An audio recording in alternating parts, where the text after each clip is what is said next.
I'm AJ Bianco, host of Reflect Ed, a part of the Education Podcast Network. Just like the show you're listening to now, shows on the network are individually owned and opinions expressed may not reflect others. Find other interesting education podcasts at edupodcastnetwork.com.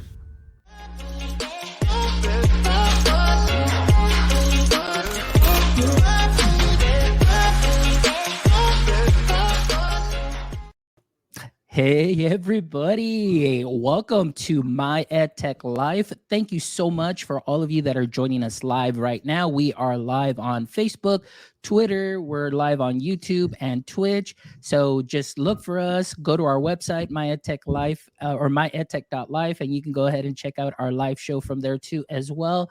So thank you guys for joining us this Saturday morning. As usual, it's my favorite day, my favorite time, and as always, just bringing you some amazing guests. So today we have half of the punk rock classroom podcast.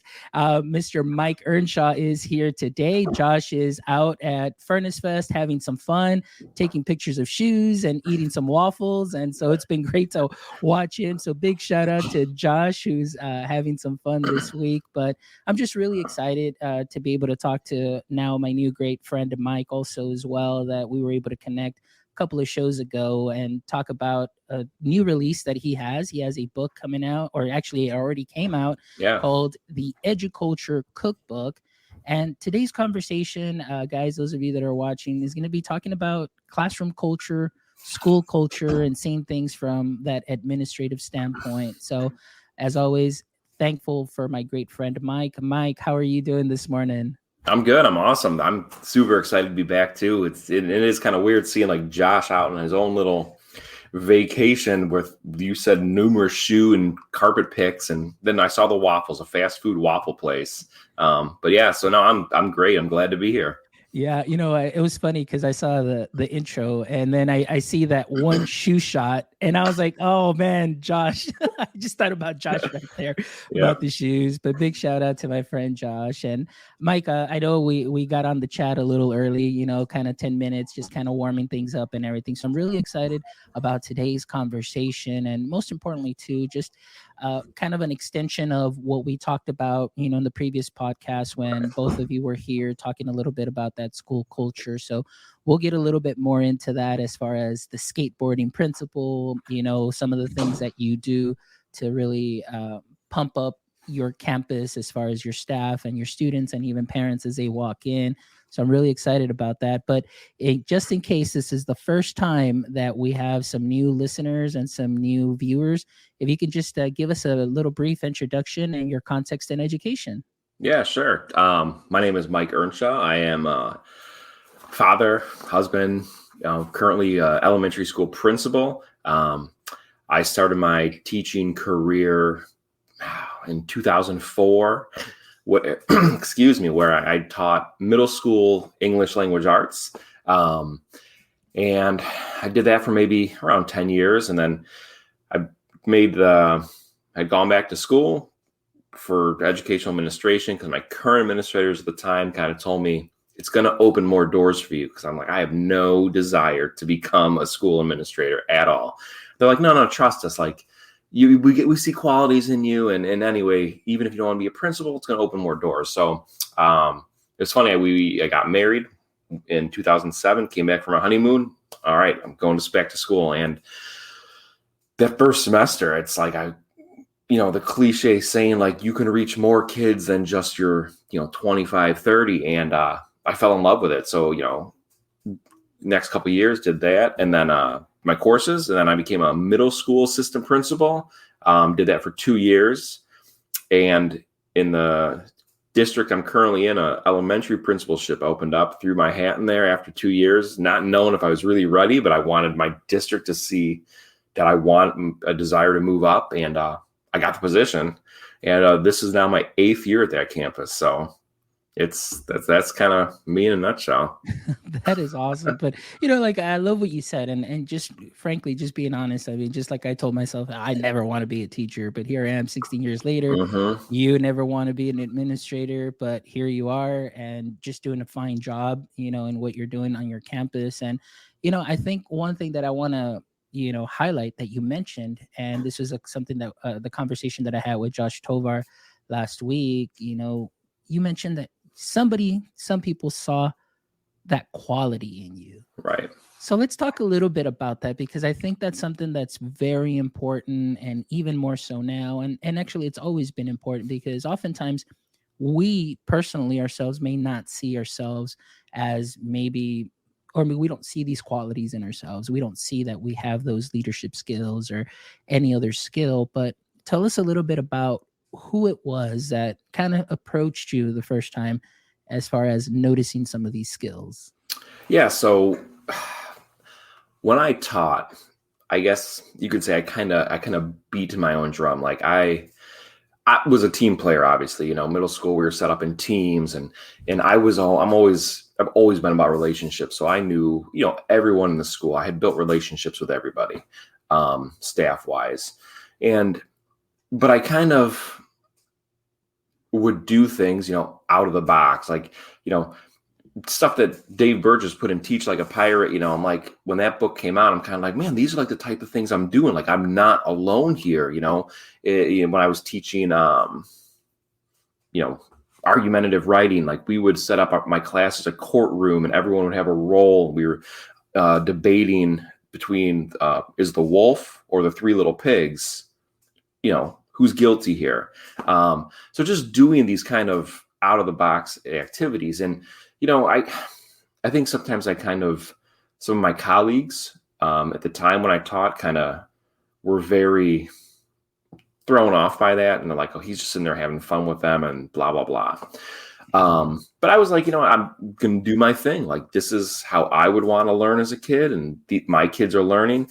We had some of the best local assessment, you know, growth with my students. And of course, me being a male, and I was on a team of mostly male educators, they gave us some of the really tough boys, you know, and we were showing great growth. So, you know, as I moved on in my career, and yeah, I only taught at the one building, you know, I just kept doing my thing and became more confident in my approach. Just kind of knowing, like, building relationships with the kids first and their families, and bringing them these experiences through my lessons was the right way to go. And then, you know, I started getting on committees. I started doing like some presentations for our school, like things the administration would come and ask me. And again, I'm like, well, they're just asking me because now I've got 5, 6, 7 years in. Like, I didn't think it's because they saw anything in me. And then I was at a basketball game, and I was supervising. I was trying to make some money for the wedding. And my assistant principal and principal at the time both were kind of talking to me. And they're like, I brought up, I'm like, well, yeah, after the summer, I'm going to go back to school, and I might go for curriculum or just expand my ELA degree. And they're like, no, like you need to go for administration. Like, oh, I kind of laughed at them because I thought they were joking. I'm like, you're telling like this little, you know, punk rock teacher, you got to go to school to do what you're doing, lead in a building. I'm like, no, seriously, like, you have these leadership qualities that not everyone has, and you would be very effective as a school leader. And they're like, and then that's when I told you, they said, oh, it's going to open more doors and blah, blah, blah. And then, so as I was going through, it was interesting because, you know, I'm not saying this to like toot my own horn or anything, but like, as I was going through the program, and as I started asking those current administrators for letters of recommendation, you know, knowing I'm going to make the move into administration, my assistant principal at the time, she had pulled me in and she said, look, before I give you this letter that I wrote, I want you to know something. You know, everything in here is true. I'm like, okay. You know, I'm thinking it's a letter of recommendation, right? It's going to be like that generic format we fill things in. She's like, and then she goes, do you remember when they were building a new team once? We had gone from 3 grade level teams to a 4th team, which was going to be it was like the looping team. So we had 6th, 7th, and 8th grade on our team, and the kids were going to loop with us every year. She's like, do you remember when we were starting to put that team together and we surveyed the staff, like who would, if you were to work on like a team with if you could build your own team, who would you want as your ELA? Who would you want as your math? And she said, you were the number one pick of like everyone said they wanted to work with you. And I'm like, what? And she's like, and that's what we're talking about. Like you have this thing about you that people want to, learn by and be inspired by and, work with. So she's like, that's why we were telling you need to make this. So it's interesting. So I do the same. Like I have staff that I see leadership qualities in, and I'll kind of try to give them some tasks, hey, do you want to help lead this up with me? Or do you want to take the reins on this? And, it's about like empowering them to know, like, regardless of what our title is in education, like I have a paraprofessional that I just gave the full reins on a project, and other administrators might look at me like, oh, a paraprofessional leading that. Like, no, like, I don't care. He is the right person for this job. And actually many jobs, I give him, because he's going to shine there where I wouldn't do nearly half as good a job as he's going to do with it, So it's about seeing these things in others and help bring it out. Because for me, if it wasn't for them, we wouldn't be sitting here today. I'd probably still be sitting in a classroom, just doing my thing, That's wonderful. I love that, because that story, it really resonates with me because it's kind of a similar way and the way it ended up in this position. And then, of course, like you said, it does open up more opportunities and so on. And the fact that I get to be here too and interviewing you and had the opportunity to interview some of my favorite edu leaders that are out there that I've looked up to, and just be able to get that one PD like that for personal PD, but I mean, everybody else gets to hear your story. I mean, that's something that's wonderful. And I want to give a big shout out to Josh Tovar, who's joining us this morning all the way from Garland ISD, probably in his home and probably busy doing some stuff, later on. This is his PD day. And Mel, also, thank you, Mel, for joining us all the way from Colombia. It's nice of you to drop by this morning. So I'm really excited about that. Josh, put a comment up here that was very interesting that I really liked. And it was this right here: people in our chair need to create future leaders. Exactly. And, this is something that actually in one of my classes that I'm taking in my doctoral course, it talks about mentoring. And we're talking about right now just the effectiveness of having those leaders up in the administrative roles and positions. But I feel that that's something that is very, very important, where you have leaders that see the potential in those that they are surrounded by and help build them up and groom them to be the next leader, whether it's still within that district or maybe somewhere else. But I always, remember that comment, that quote, and I don't remember who quoted it, but it's like, train people well enough where they can leave, but treat them well enough where they stay. Right. And, I think that's something that's very important in our culture, but sometimes, your own personal interests kind of get in the way, because you're like, oh man, I don't want to, lose my job, or I don't want to get bumped out, or things of that sort. So how do you find that balance? Or let me ask you something. Have you ever felt that, man, if I help too much build this person up, I could be, out, or something like that?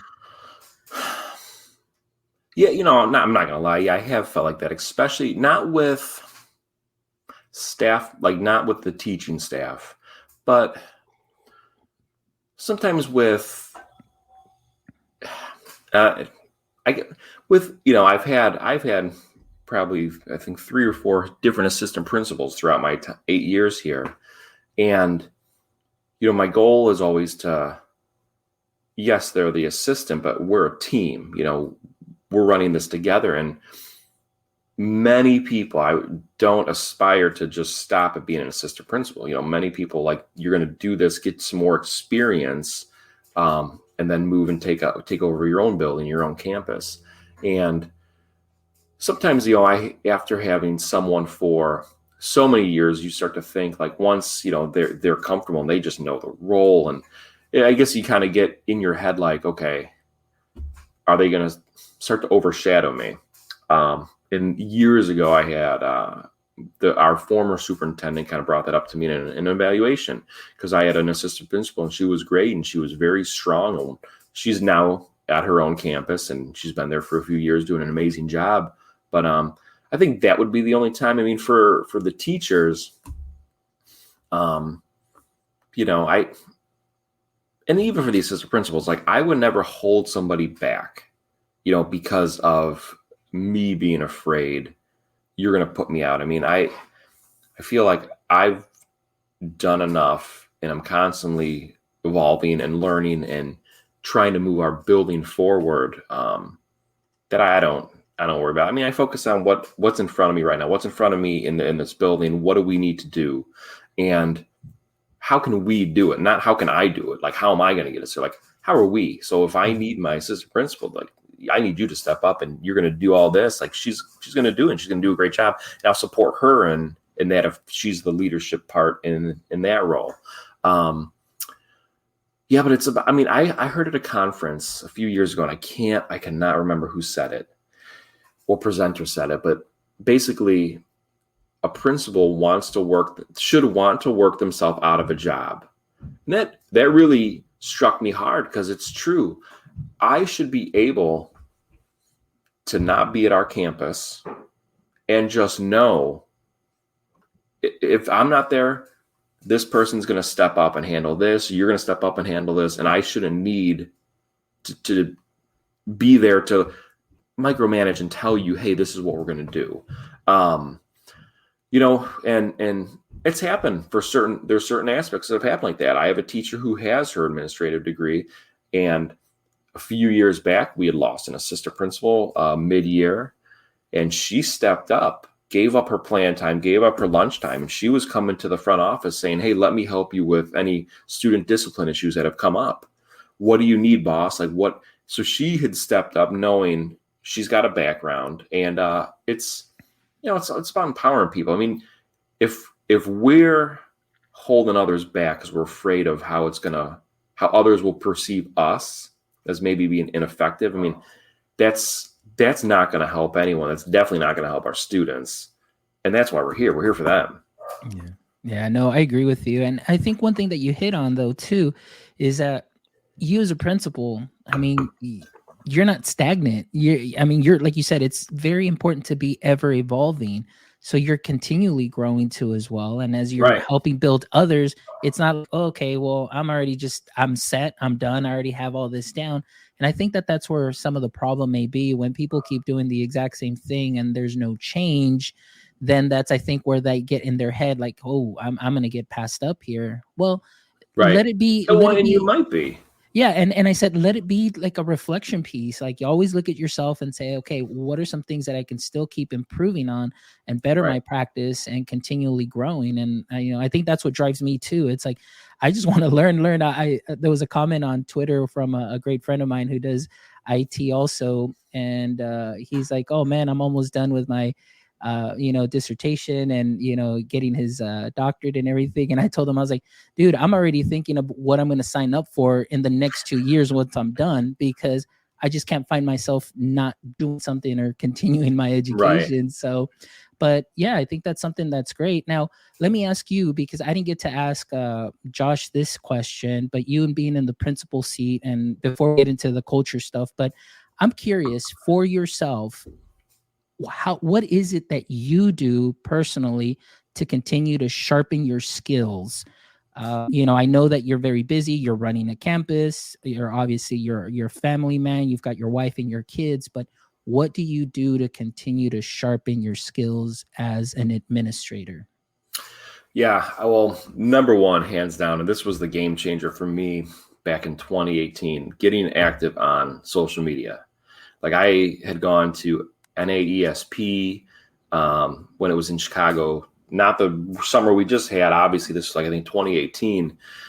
And I had a Twitter account. I had gone to a conference before where it's like, all right, everyone, you're going to make a Twitter account, and everyone makes one, and then you never touch it, right?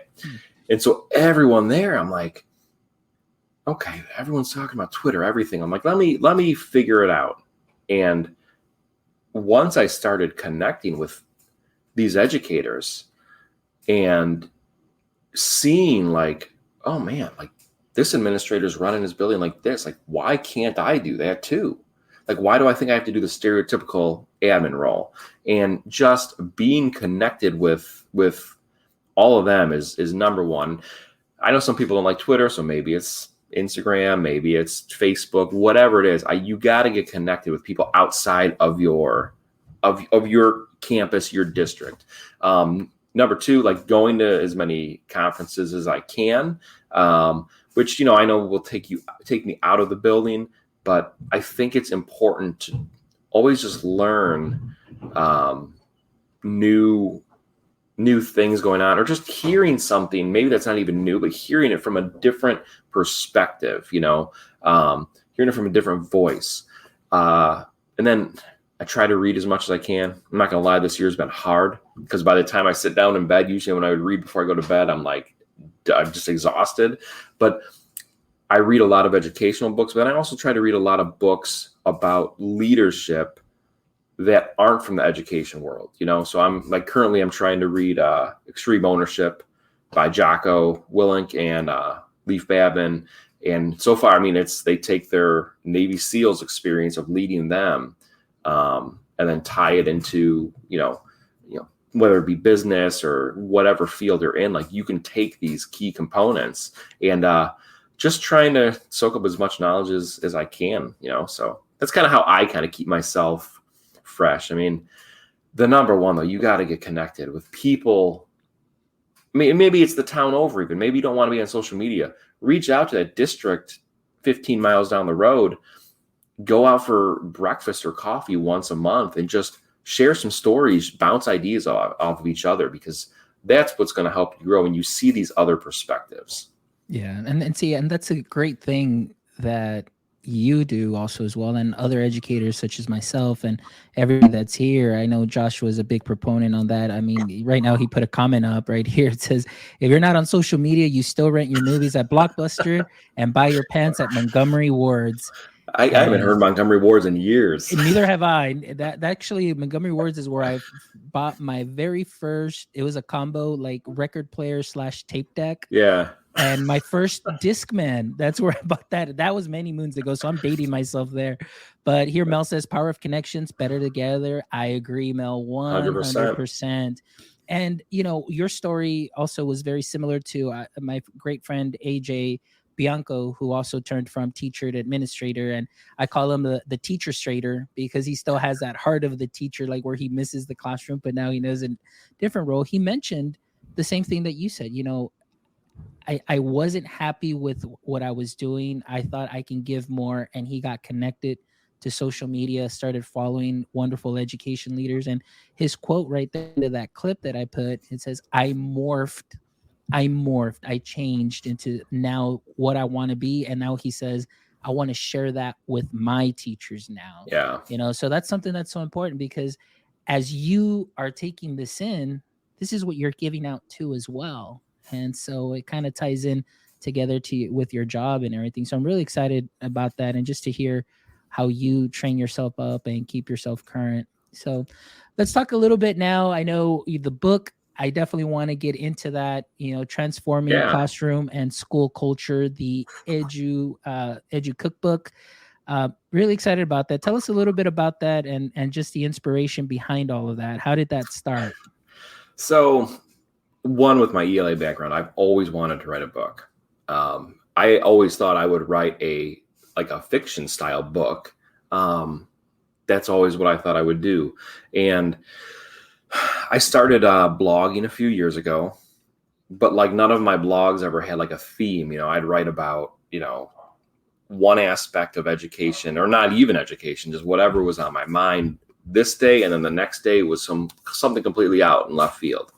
So as I started sharing my blogs and some people were reading them, I was getting some feedback, and I was thinking like, there's no way I can write a book because I'm all over the place. Like, and so it took me a while to figure out what I was going to do. And then I noticed I started putting some tweets out about activities I did with our staff at our faculty meetings. And I was getting comments from other administrators saying, hey, what do you mean you did this struggle island, like outside at a staff meeting? Like, what's that about? So I was like, well, hold on, I'm going to write a blog about it and I'll share it with you. So I started writing these blogs about some of the activities we did. And I noticed these were getting more readers than anything else I had put out there. And more people were saying like, oh my God, this is a great idea. Like, what other things are you doing as a building leader? And so one night I was writing a blog at my kitchen table, and, you know, my daughter was kind of like, oh, are you writing a book? And I'm like, maybe I am. And then I kind of started thinking, I'm like, what if I put all of these things we do as a staff to improve our culture in one package? Like, I'm like, all right, that could work. So that's kind of how that came about. You know, if it wasn't for her coming up and asking me, like, what are you doing? But then, of course, I didn't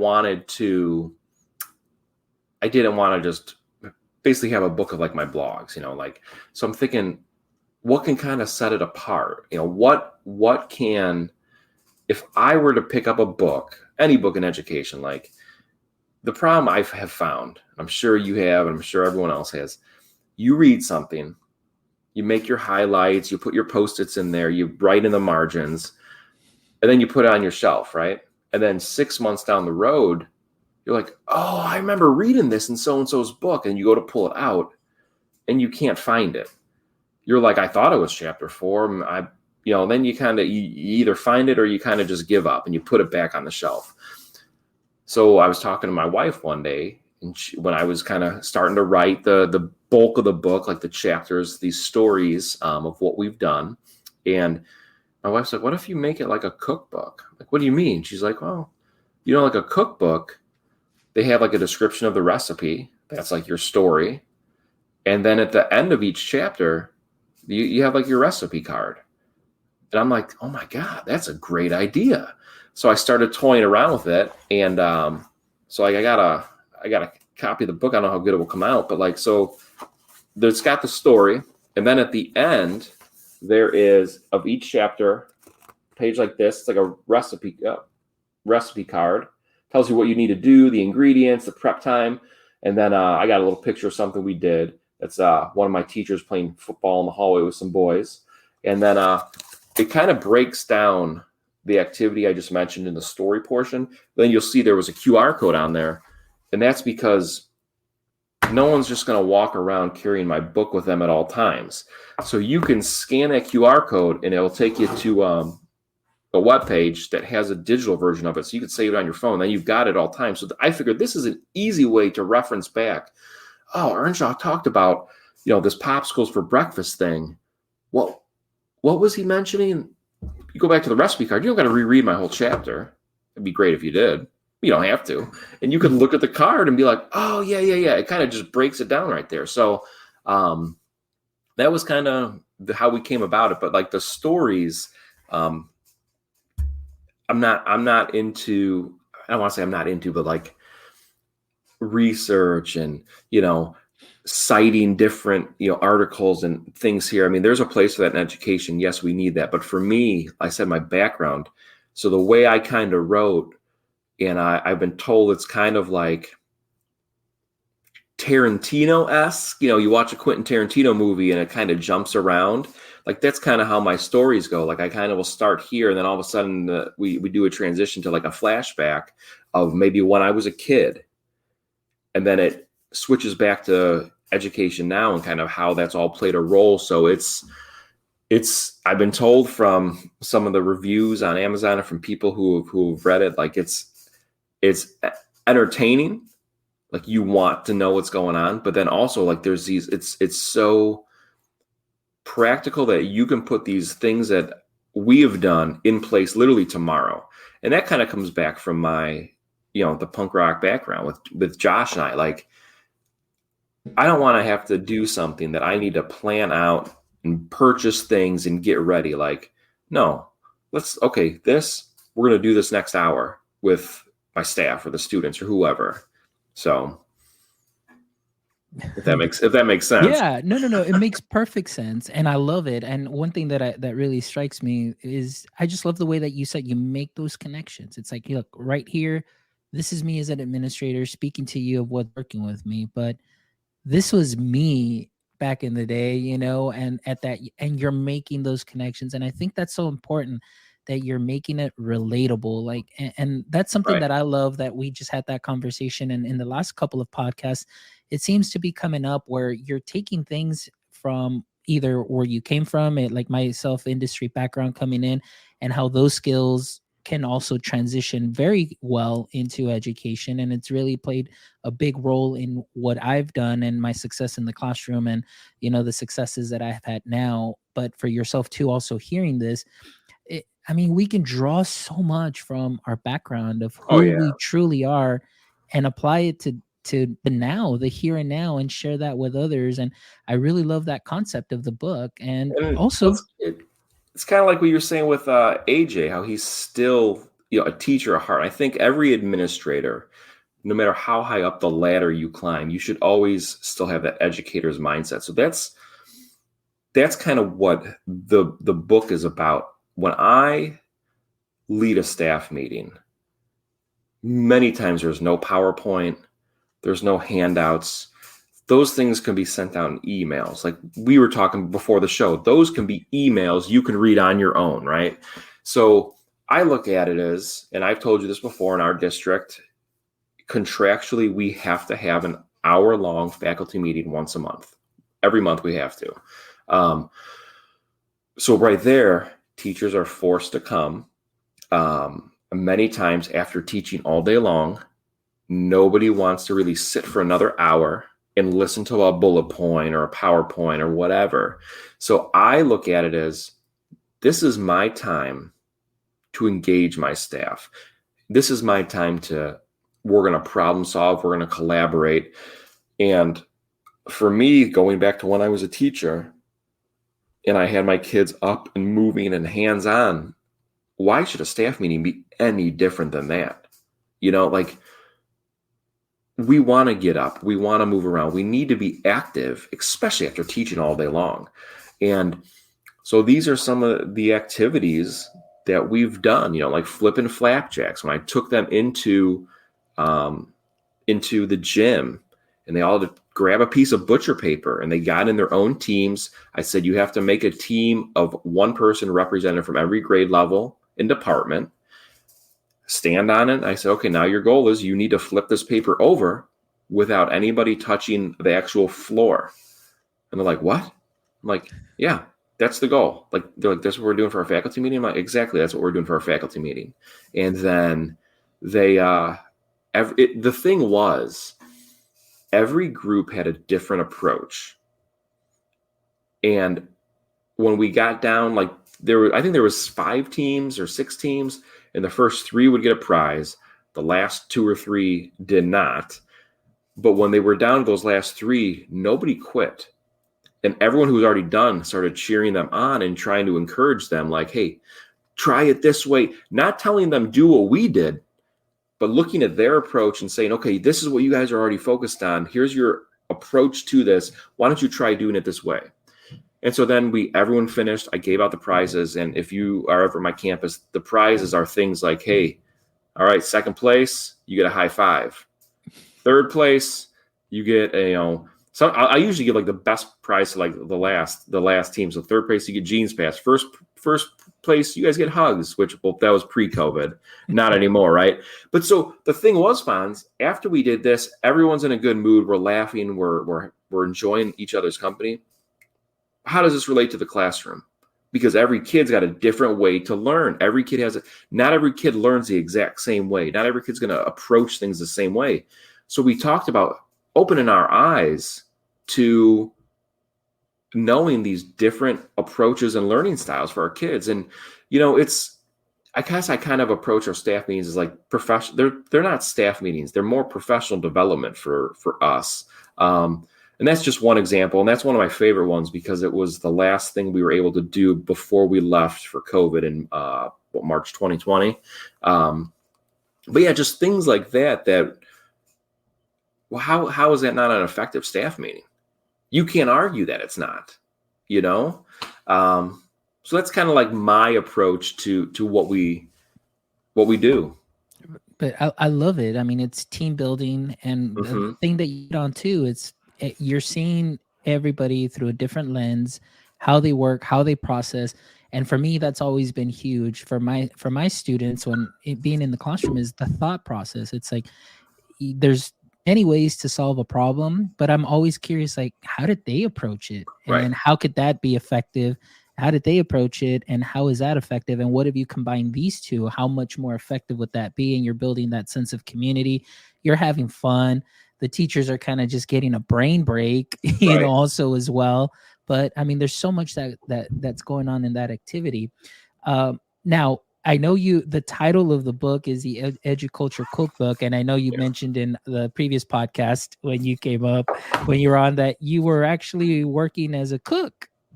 Oh, yeah. Prior, many years ago. So tell us about that experience a little bit, if you don't mind. And maybe like, you know, because I can see the way the way you described your book, writing this, but drawing from your previous experiences. You said you worked as a cook. So that's the immediate connection I made after we did our first podcast together. And I was like, yeah, maybe there's a tie in there.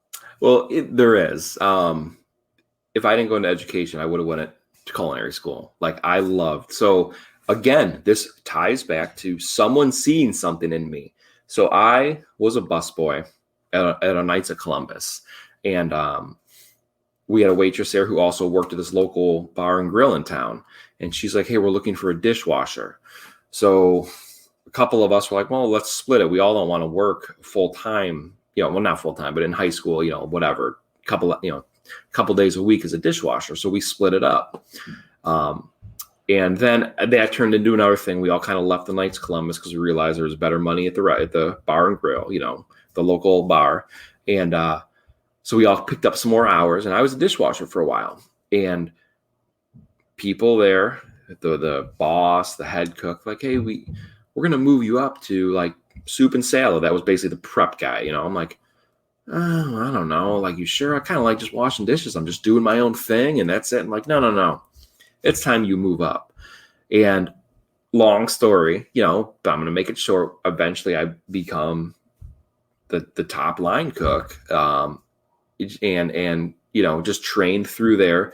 But it was these people who saw this in me. And, again, not to toot my own horn, but I remember the waitresses would say when I was in charge of the kitchen, we had the least amount of food ever sent back, the most compliments people would get. And, you know, and again, I was in a leadership role in that spot with my assistant cook below me, the prep guy, the dishwasher, like making sure this needs to go smooth because it's the girls out there bringing the food who are going to take the brunt of anything they're upset with. So yeah, just kind of and it's funny because my wife always says now, she's like, you never cook at home. With that background, I'm like, I know I really should, like, I'll get out there and grill, but like I should do more at home. But she's very good at it as well. So I'm like, well, I like your cooking, babe. But yeah, it's, you know, so there's that whole tie in there too. And just one, we've talked about this. I think we've talked about this before. Like, everyone loves music, right? Music just puts people in a great mood. Everyone loves food. Like, who doesn't? So it was just kind of like a silly connection I made. Like, what's going to stick out from the plethora of all these education books coming out? And I just wanted something that people can refer back to quickly. And I'm like, well, recipe cards. So yeah, but you know, Mike, the way you describe this, and just, you know, I can definitely see what people see as far as you saying that they have those leadership skills, because just the way that you even present yourself, the way that you speak so passionately, not just about education, but even just right now describing the way you moved up and going into that, like, you can see that leadership skill there. But right now, as you were describing that, I'm thinking, you know, you were already prepping to be a principal before you even knew that, because you said, you know, you are the headline cook and you've got people that you oversee, and the ladies out in the front, those are your teachers that are taking the brunt of it. And anything that comes back to them is going to come back to you. And I mean, look at that connection. I mean, that just really kind of stood out to me right now as you were describing that. Now, Stood out to me now too. I never thought about it till you said it. yeah, that's you now too. You're Right. still that chef. You're Right. you're the chef, the executive chef there, and everybody else is, you're overseeing them and making sure that everything is palatable. You know, not only for your Yeah. administrators, but that work with you, but your teachers as well. That you're always giving them the freshest of the fresh, and a la carte even. So that's a great tie-in right there. Yeah. Don't you just love it when those things pop up all of Yeah. a sudden? Now I'm gonna dive in a little deeper because I know we haven't gotten into this conversation, but I'm out of my curiosity and of course just always wanting to learn. You wrote this book. You're talking about school culture, classroom culture. I want to ask, right when you first started this role, were there issues? Like, I mean, you're stepping into a new role, things that you already knew that you said, I need to change this or I need to change that, and this is what I need to work on. How did you process all that when you first got that chair? I'm not going to lie, and this would be a whole nother episode I'll have to come back for. But I don't mind it. We can do a part two. When I became a principal, so even when I was an assistant principal, I kind of did my thing and I knew I'm going to be building relationships and hands-on. But when I became a principal now, and this was 8 years ago, for some reason, the first time in my life, I felt I need to be the stereotypical principal. I need to sit here and answer phone calls and emails. And then, okay, it's 10:30. Let me go do a round around the building and wave to people so they see me. Then I go back and bury myself in my office in paperwork. I did that for about 3 years and I became miserable. Like I dreaded going into work each day. And this was the first time in my life I ever called it work. I always referred to it as I'm going to school. And so I started calling it work. I did not want to go.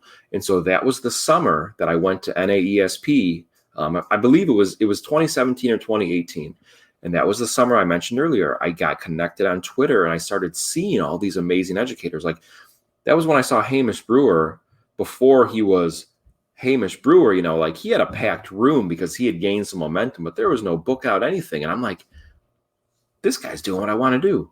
I met, Andy Jacks and Adam Welcome and just these amazing educators, these amazing leaders. And I'm like, man, okay. And I was like, I'm going to come into this year. I'm going back to Mike. Like, I'm not going to be, Mike with my tie all tight every day. And like, no, and that was the year I brought the skateboard in and my mobile desk. And I'm like, I don't need to be in the front office all day. Like those emails, I can answer them in the classroom on my laptop or on my phone even. And so, yeah, that was a whole transition piece that it took me a while to learn. We all need to just be ourselves, be true to who we are. Like, I'm not saying it's just, we're partying willy-nilly all the time. Like there's a whole process to everything I do. And this past summer, I was able to share that with my local administrative team where some of these activities, because we were talking about how we want to focus our staff meetings for the school year. And I was able to share, my superintendent gave myself, my assistant principal, a huge compliment saying, he's like, you two truly lead professional development. You're not doing a staff meeting. You're taking advantage and you're giving them something that they can take back to their students. And that just, so the book too, I don't want people to think, oh, well, I'm not an administrator, I can't buy this. No, everything in here is everything I do. I want the teachers to be able to bring back to their kids. So this is for every educator, paraprofessional, teacher, whoever. But so I started explaining some of these activities we do on our campus. And I think it opened up the eyes to some of my other administrators. Like, okay, you need to tell me about that now. Because I thought you guys were just playing a game. Well, no, we were playing this game, but we are also analyzing our local map assessment data. Like, I would rather play a game with it and discuss it than just give me the data in front of me on a chart and, okay, let's look and analyze it. Come on. So,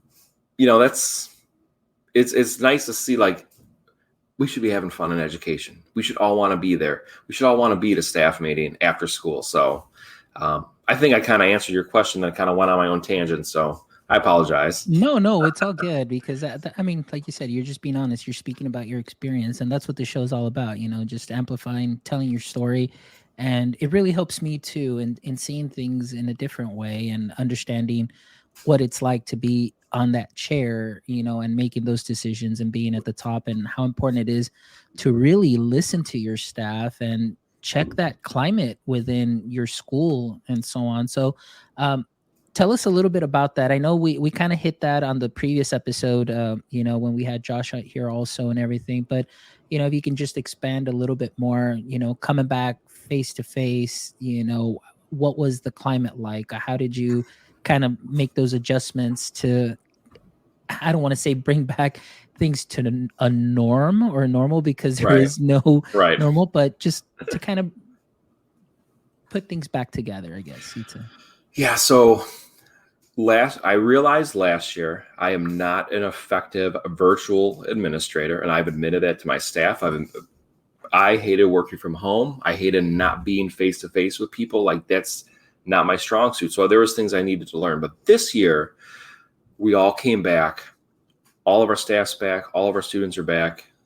And the problem was, I think we all knew that this year was not going to be like what we were used to pre-COVID. But I think we all hoped it would be. I think we all had that hope, like, okay, well, we're all back. We just have to stay 3 feet apart and have a mask on. Okay, perfect. We can do this. But then once our kids entered our building, and after a few days, and we started seeing from, the government and local agencies and just all of these, I don't want to say hoops we have to jump through, but there's all of these new protocols and things in place.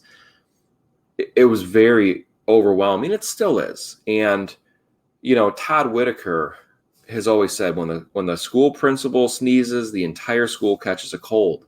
And for me, this beginning of the school year, I have been in I think I've been in more meetings this year already than like the last year and a half before, like constantly being pulled to meetings, which I know we need some of them to discuss what we're going to do in the daily shift in requirements. But that has an effect on our staff because then I'm not there to help them. My amazing assistant principal, she's getting pulled to deal with parents or a contact tracing, which we now have to do, which takes, 75% of your day up. And so I was starting to go back into that spot I was those first 3 years. And I'm like, starting to think I don't know if I can continue doing this. So this is how education is going to be.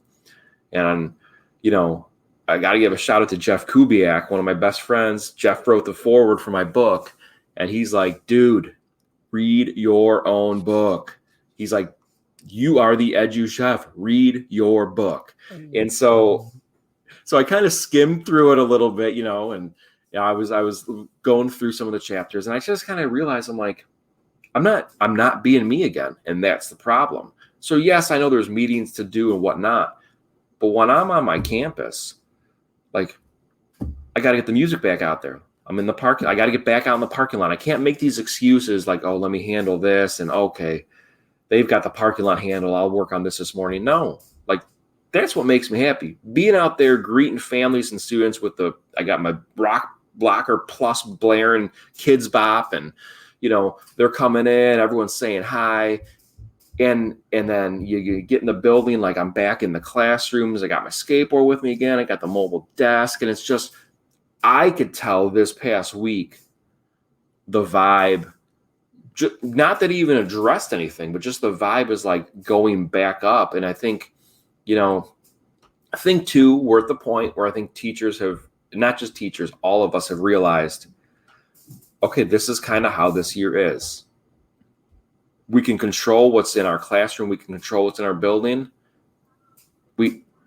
Let's not not saying just completely ignore what's outside, but when these kids are here, let's focus on that. And I got to give a shout out to my staff, because our staff, you would not think that they were stressed out or overwhelmed or exhausted at all, because when they're with their kids in front of them, it is on, and they are just killing it. I mean, they're back to doing, kids are up and we're moving and we're staying hard, but like they have found ways to adapt to still where it's not just you're sitting there in straight rows listening to me now.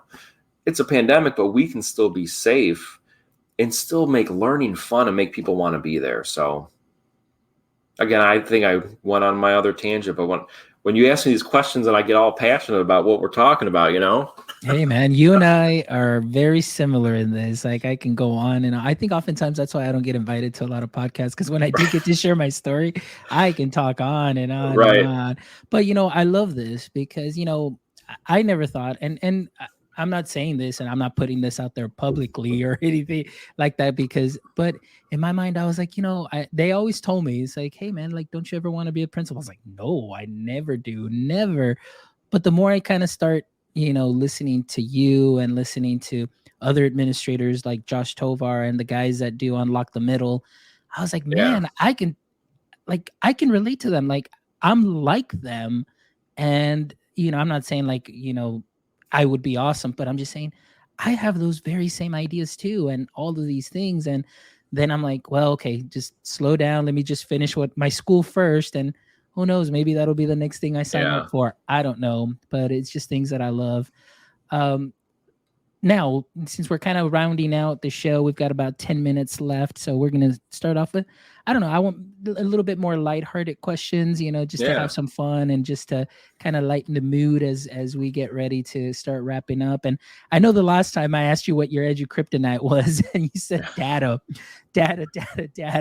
So, but I wanted to ask, is there a second thing that just makes you just like, like, oh my goodness, like this is definitely another you know, bit of EduKryptonite. What is it? I mean, I'm thinking about Josh right now. I was like, man, we're missing Josh here. I was like, I need to check to see if there's a shoe pick or something. I'm sure there's a Saturday morning shoe pick. Yeah, Saturday morning shoe pick. But Mike, so what else is out there that really, you know, just weakens you?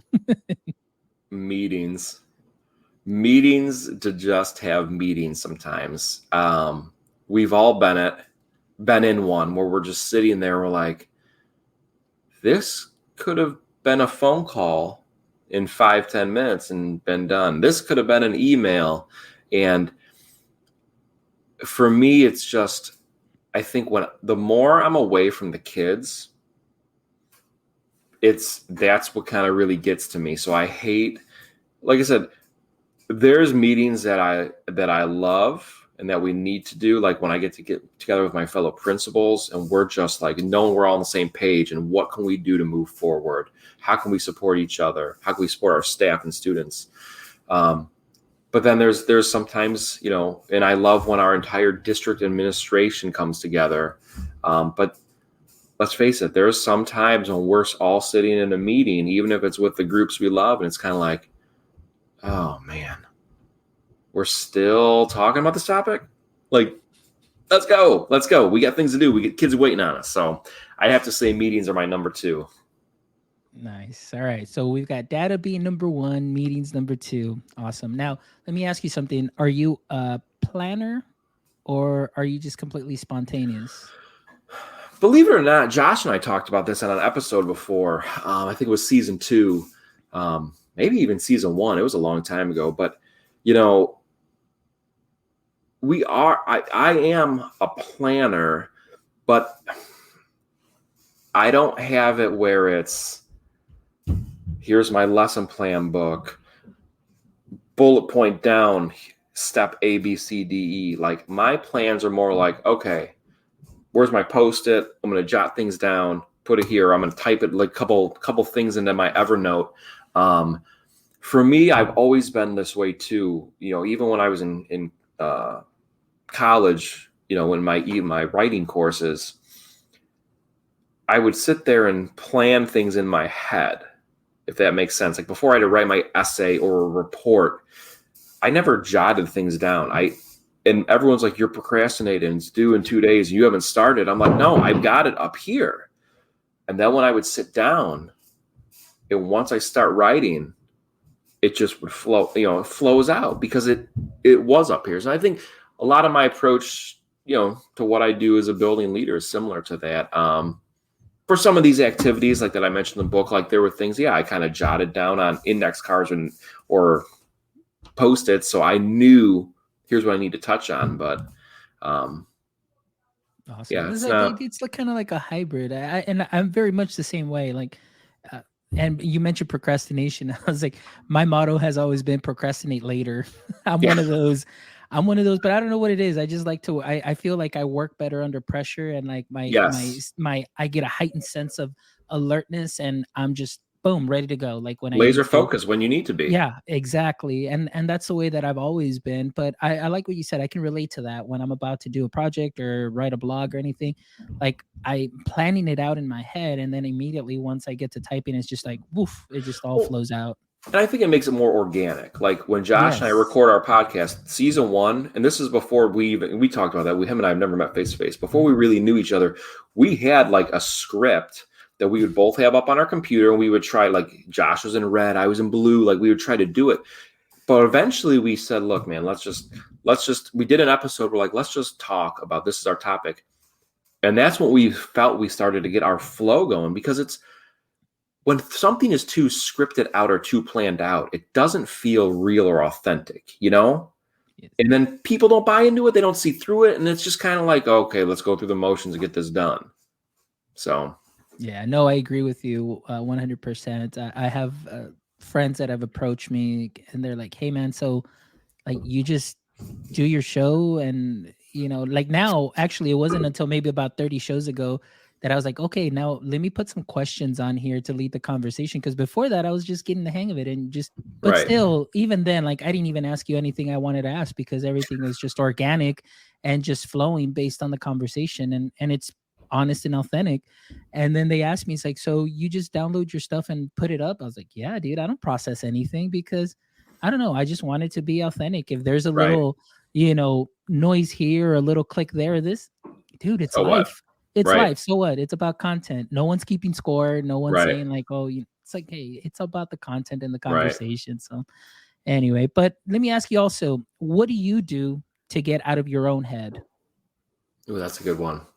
And I've been in my own head a lot this year. Honestly, you know, it's cliche, the whole self-care, but like, you know, running, exercising, like when I do that by myself, you know, like people ask me, you know, because I've run marathons before, and they're like, well, what do you think about when you're doing a 3-hour, 20-mile run training? I'm like, what do you listen to? I'm like, honestly, I put my headphones on, but after the first mile, everything's kind of blocked out. And I go, I don't know. I get in like this zone, and it just kind of clears everything. And I think about a lot of things. I think about life and my family and work and, you know, a blog maybe. I mean, just all kinds of things. And I always feel like when I'm done with that, it kind of, you know, I have like this cleaning sense. So that's what I've gotten back to these last few weeks, really getting back into being, okay, I'm getting up early tomorrow, or I'm going to go do this. And then another thing, and I can't stress this enough to any educator out there, especially administrators, though, I've taken my work email off my phone when it's after hours. So I got to remember to turn that notification button so I don't get notifications. If someone needs something that's crucial, they're not going to email you. They're going to call you or text you. And then when the weekends come, like there's this mentality that like administrators are supposed to be working 24/7. Like, no, I have a life too. And I've made it clear with my staff, like, because before they say, hey, did you see my email? This will be like a Monday morning. I'm like, well, why didn't you send it? Like, oh, Saturday night. I go, I haven't looked at any emails since Friday, 3:00, you know, when I left. Take time for yourself and your family, and we all need to sometimes just shut it down and like enjoy our lives and our people who are with us. Nice. And well said. I definitely agree with you. You know, it's important. Like you said, it's not that you're not doing your job, but it's like you say, we all have personal lives. We need to take our health Right. into account for sure, and really just setting those boundaries too. Right. Sometimes you Exactly. get those emails Saturday night. It's like, well, there's nothing really that I can do for you right now. It's Saturday night. Right. We can wait till Monday morning. You get those emails. So it's just things like you said. I think setting boundaries is important. Exhaustion does not equal productivity, and many No. people wear exhaustion as a badge of honor. Like, oh, I was up till 10:45 doing Right. this, and kind of, man, well, that's sad that you were that Right. busy, because the one thing that I've learned is whatever it is that you're saying yes to, there's something else that you're saying no to. And if you're Exactly. preoccupied with your work, you're saying no to your health, you're saying no to your family, you're saying no to your friends, and Right. to the things that are most important to you. So you really have to find that balance. Last thing that I'd like to ask, well, maybe this one and one more. Okay. What is the most important piece of advice that you carry with you at all times? Just stay true to who you are. Be yourself. Stay true to who you are, and don't hide that. That's definitely it. Number one. Nice. That's so important. It really is. Yeah. Sometimes we try to emulate people. I know in the Right. beginning, it's like, oh man, I want to be just like them, and I want to do things like them. But it's like, I can't be them. That they're them. Just be authentic, be genuine. Take what they have, sprinkle it onto your practice, and it's like, just, I always say that little sprinkle it onto what you do. I was on a podcast and they said, oh man, you should be like the EdTech Bay. Because I was like, sprinkle on that extra tech. Hey, I'm EdTech Bay and you're Edu Chef. So there you go, man. How about that? Another shameless plug for the book. I say in my intro, like all great recipes, you don't have to follow what I've done to a T. Because what I've done may not work for you and your staff or your students. I talked about that once, I think, on one of my Punk Rock Reflection episodes. It's okay to look up and emulate somebody else, but you need to make it your own. You said it, you're not them. So take what some of the characteristics and qualities, but how can you make it your own? Yeah, definitely very important. And last but not least, my favorite question, and I guess putting you on the spot, me being very spontaneous here. Again, if you and I were to switch roles right now at this very second, and you're interviewing me, what would be a question you'd like to ask me? I would want to know what Disney character best represents you and why. Ooh, that is, oh man, what Disney character represents me the best? Oh my goodness, man. You got me. It's a tough one. That is a tough one. Oh man, you really put me on the spot here on this one. I don't know, honestly, which one. You really got me here. So when I was asked this question, I said, well, first I couldn't. I'm trying to think. There's a million Disney characters, so I said Goofy. And the interview, this was in an interview. I was asked this, and they said, "Why?" I go, "Well, because he always has kind of a lot of fun. He's always in a good mood, but yet." Look at how reliable he is. He's always there with the group, and they need him to be a part of it. And I'm like, and they're like, "Oh, that's a really good answer." I'm like, really? I just kind of threw that out there, but it's kind of true. There's so many answers. But that's what I was gonna say. That was my first choice, Goofy. But I was like, that's gonna sound kind of goofy if I say right. Because, But yeah, I mean, and I completely agree with you on that. That's really cool. The funny thing is too that we coincided with that answer, because that was my first choice, and then I was really thinking, I was like, then I got into the hyper overanalyzing and being like, okay, maybe I'm just overanalyzing this, but yeah, intuitively it would have been definitely Goofy. Oh man, well, Mike, we can definitely go on and on and on and do this, and maybe we'll do another part 2 later on, and maybe just kind of do a mid-year check or things of that sort and everything. That would be great. I love it to see, because I'm always wanting to learn and curious.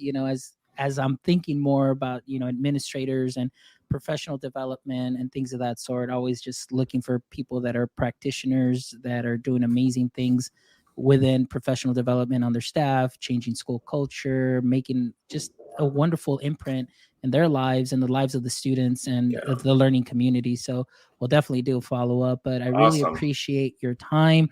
Oh, thanks for having me. Yeah, man, I appreciate your work, what you're doing. And please, before we, end the show, let our audience and, our listeners, watchers, let them know how you can be reached. Yeah. So number one, Twitter, it's at Mike R. Earnshaw. Same for Instagram. I'm not too active on Instagram. I haven't figured out how that really works too good. There it is. But you also got to follow our podcast. It's at Punk Classrooms. Same thing for Instagram and Twitter. We got the website, punkrockclassrooms.com. Shout out to my co-host. If you want to see some pictures of shoes, it's at Josh R. Buckley. Oh, and we were just talking about life and editings, and here comes my dog and my son. So we might get some barks. Hey, give him a shout out. Hey, you can come on if he wants to give a shout out or something. Evan, you want to come give a shout out, bud? What? You want to come say hi to everybody? This is my son, Evan, 7th grade. Hey, hi, man, how's it going? How you doing? We're about to head out to my nephew's football game this morning. So, and then last thing, head over to Amazon, Barnes & Noble's, EduMatch's website. Pick this up. I love when people, when they pick one up, they shoot out a picture on social media and tag me. And then if you could leave a review leave a review on Amazon for me. That would be the best, compliment you can give me. So check it out. I hope you enjoy it. And there's our website. Punk Rock, punkrockclassrooms.com. Go check them out. These guys are amazing. And, I still can't get over the fact that you guys have never met in real life, but you guys just have just this amazing chemistry. And it goes back to, of course, not only as your roles as administrators and just the edu leaders that you are, but of course, just the music being the root of the friendship too. That's what brought us together. And bringing y'all together. So thank you so much, Mike. I appreciate you. And we'll definitely look forward to seeing the amazing work that you're doing. Keep it up, man. We definitely need more administrators and people that inspire others, such as myself, like you and Josh and everybody that's out there. And for you watching and listening, thank you so much, as always, for making my EdTech life what it is today. I mean, we do this because we have a passion for education, and we want to amplify educator, education leader, anybody, creator stories.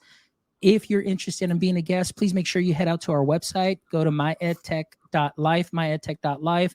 Contact us, let us know, and we'd definitely love to have you on the show to amplify your story as well. And as always, guys, please make sure you check out our merch. Right now, we have a sale, 38% off everything. Oh, nice. You can get a shirt for $13, guys. I mean, get your conference wear, guys. Hey, showing up to your conference with your My EdTech Life shirt, just show us some love. We really appreciate that. Y'all take care. And as always, my friends, don't forget, stay techie.